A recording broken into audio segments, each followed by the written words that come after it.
Now let's think of a application in predicting a housing price.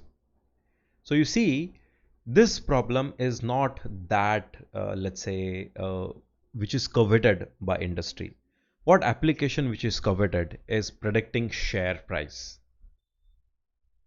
Because people have made billions of dollars in share market, you won't find someone who is saying I have made billions of dollars in selling and buying houses, because the turnaround time is a lot slower. But effectively, whether it is predicting price of the house or predicting price of the share, it is actually the same problem. You have a problem which is part of a domain. So, and then you have an expert who has studied the problem and the domain, and he has figured out what are the ways in a certain thing is actually impacted. So this is applicable in all areas. You could be predicting weather, you could be predicting certain value of a house or a share price, or you could be predicting what disease you have, whether you are a doctor or anyone. Okay. And then what has expert done? Expert has developed the understanding of which things lead to a certain output. Now you see, when we talk about house prices, it's the same thing. We have a real estate expert.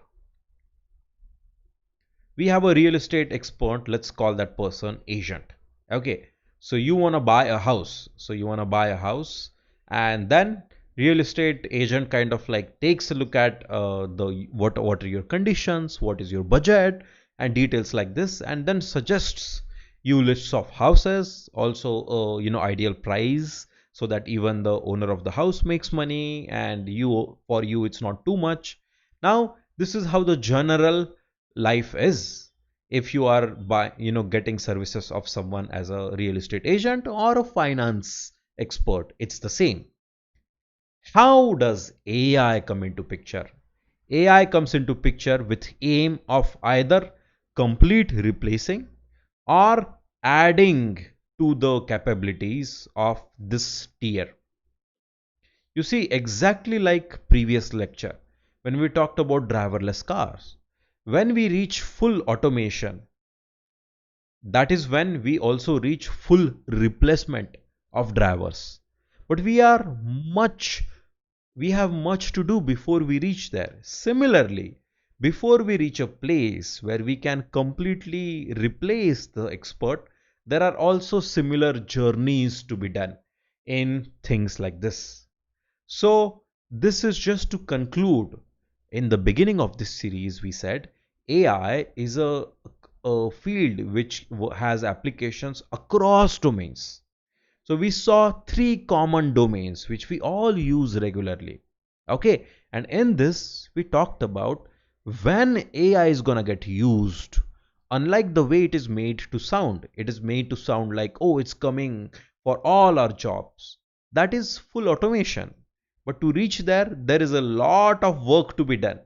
So there is a lot of work needed there. So this is what we mean as AI application. And when someone says that AI is going to add more jobs, this is what it means. It's going to be more jobs which are different, not the same. And this is very important because of a one simple thing. You see, our intelligence was evolved through evolution. Now evolution hasn't stopped. If you want to know a funnest trivia, the latest genetic feature which has evolved into human population is ability to digest milk. You see, when we are born, ability to digest milk is only present for time we are a baby. After ages of 4, that gene which allows us to digest milk is actually turned off. But because we have domesticated animals, that turning off feature has changed via evolution. So anyone who is lactose intolerant, people who can't digest milk, they are actually how everyone was 3000 years ago. We, those who can digest milk now, congratulations. You are a proof that evolution is still working and you have adapted a new feature. Now, AI is the same way.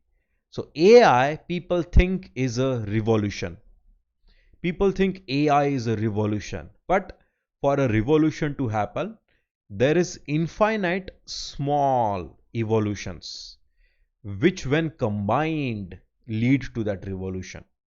So, who is going to make these small evolutions? We are. We are the data scientists who are making these small evolutions, incremental changes, which is going to lead to the AI revolution.